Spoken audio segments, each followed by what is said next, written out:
গণ অভ্যুত্থানের পক্ষের যে শক্তি ছিল তারা পরস্পরকে আক্রমণ করেছে। বঙ্গবন্ধুকে নিয়ে সার্জিস আলমের ৭ই মার্চের যে বক্তব্য, এটি জোর করে তাকে দিয়ে করানো হয়েছে, এটা আমার কাছে কখনোই সত্যি মনে হয় না। আমাদের এখানে ইউনিটির প্রয়োজন ছিল, আমি যে কারণে আপনাকে বলেছি, কিন্তু সেই ইউনিটিটা ধরে রাখা যায়নি। ধরে রাখা না যাওয়ার কারণটা হচ্ছে গণ অভ্যুত্থানের পক্ষের যে শক্তি ছিল তারা পরস্পরকে আক্রমণ করেছে। আপনি যদি বিএনপির মতন একটা দলকে বলেন যে 14 বছরে আপনার 6 জন ব্যানার ধরার লোক ছিল না, এটি কে বলেছে? হাসনাত আব্দুল্লাহ বলেছে, যারা গত দীর্ঘ সময় নানাভাবে আওয়ামী লীগের সাথে ছিল। এবং আমি যদি বলি আওয়ামী লীগের বেনিফিশিয়ারি, এটি অস্বীকার করা যাবে না। তারা একটা ব্যাখ্যা দেওয়ার চেষ্টা করেন যে হলে যেহেতু ছিলাম বাধ্য হয়ে আমাদেরকে ছাত্রলীগ করতে হয়েছে। রাইট, আপনি হলে থাকতে হলে জোর করে মিছিলে নিয়ে যাওয়া যায়, এগুলো সত্য। কিন্তু বঙ্গবন্ধুকে নিয়ে সার্জিস আলমের ৭ই মার্চের যে বক্তব্য, এটি জোর করে তাকে দিয়ে করানো হয়েছে, এটা আমার কাছে কখনোই সত্যি মনে হয় না।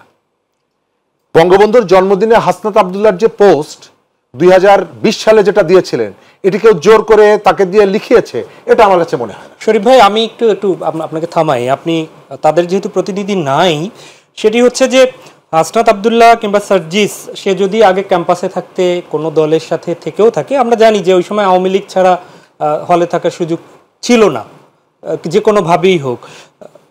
ছাত্রলীগ ছাড়া ছিল না। তো তাদের পরবর্তী যে অবদান, সেটি কি আপনি অস্বীকার করতে চাচ্ছেন? মোটেই না। বাংলাদেশের প্রশ্নবিদ্ধ করছে 14 বছরের, জি, প্রশ্নবিদ্ধ তো করছে 14 বছরের যেটা আমরা পারিনি, শেষ মুহূর্তে এসে তারা তাদের জীবনের ঝুঁকি নিয়ে যে অর্জনটা করে দিয়েছে, জি, এবং তারা একটা নতুন রাজনৈতিক দল গঠন করার উদ্যোগ নিয়েছে, এই দুটো কোনোটাকেই আমি প্রশ্নবিদ্ধ করি না। এমনকি আমি মনে করি যে নতুন দল যেটা তারা গঠন করেছে, এই দলের মধ্যে আমি কোনো টেন্ডারবাজকে দেখি না, আমি এর মধ্যে ব্যাংক ডাকাতকে দেখি না, আমি এর মধ্যে ওই রাতের ভোটে বিজয়ী কোনো জনপ্রতিনিধি দেখি না। সুতরাং আমি তাদের সফলতা কামনা করি। তবে আপনি যদি রাষ্ট্রের সুযোগ সুবিধা নিয়ে যে কাজগুলো আমরা এখন দেখতে পাচ্ছি, এইগুলোই বিতর্ক তৈরি করেছে। আমি দেখছি ঢাকা ওয়াসায় আপনি 150 কর্মচারী নিয়োগ দিয়েছেন। আপনি যদি মনে করেন যে এটি তাদের অনুপস্থিতিতে আলোচনা করা যাবে না, আপনি এই কথাগুলো বললে তো প্রত্যেকটা জায়গায় তাদেরকে উপস্থিত রাখা যাবে না। কিন্তু এটি বাস্তবতা।